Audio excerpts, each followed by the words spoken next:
Morning. It's Monday, November 8th, and I've been around a long time, and I've come to realize that there are many, many things that affect our lives, and most of the things that affect our lives are caused by people. People who do things that are stupid, unreliable, inconsistent. There are many reasons why humans fail to react properly in given situations and cause major disruptions in the lives of the people around them, the people they love, the people they serve, and even those who they don't love and serve. When such an instance happens, other people can gather around and attempt to change the situation, to make it better, or sometimes they make it worse. There's no guarantee when humans are acting together or alone that they do the right thing every time. But there is one situation in which humans have very little control, and that is when Mother Nature takes on a course of actions that is detrimental to society. We face that when we have storm or blizzard or hurricane or high tides and low tide. There are many things that Mother Nature can do. Tornado, windstorm, earthquakes, all of those things we as humans have no control over. So when you get together a group of humans who attempt to do something about what Mother Nature's doing, that is a monumental task. But that's exactly what's happening to the states along the Colorado River. There are 7 states that depend upon the water on the Colorado River for their daily activities, for their drinking water.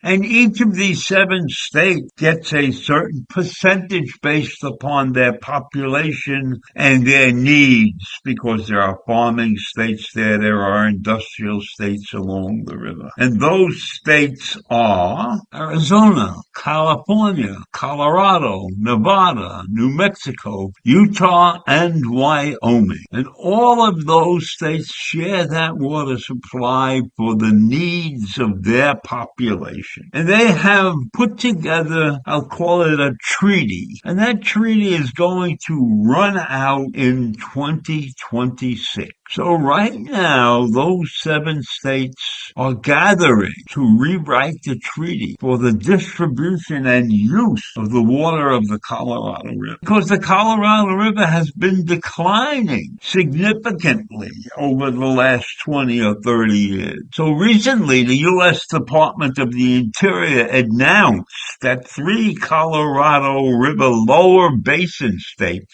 California, Nevada, and Arizona, will be required to conserve an unprecedented 3 million acre feet of water through 2026.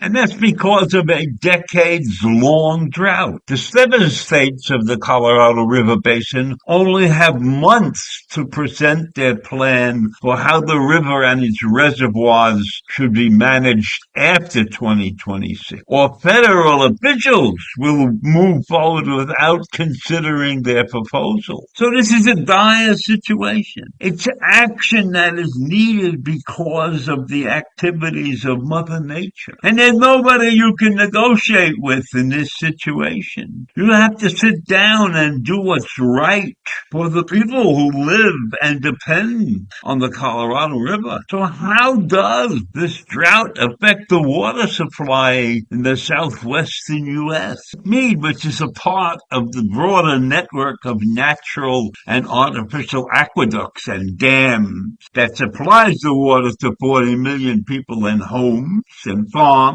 and manufacturers and businesses those seven states and the tribal land and parts of Mexico, this river is shrinking at an alarming rate due to an ongoing drought. So the federal government has no choice but to likely declare a water shortage at Lake Mead. For the first time next month, that's a disaster facing 40 million people. The entire Southwest is being tested on how communities and businesses can adjust to the idea that water is precious and it's a waning resource rather than an abundant and inexpensive commodity. The oceans are rising with all of the other weather factors. The oceans are rising, but the Colorado River is shrinking. The interlocking legal arguments are built on earlier pacts that were put together dating back over a century. And then they got a hodgepodge of local rules on how to govern the Colorado River and how the river water is shared among the seven states and the Native American nations and the Mexican territory. So there's a monumental mess.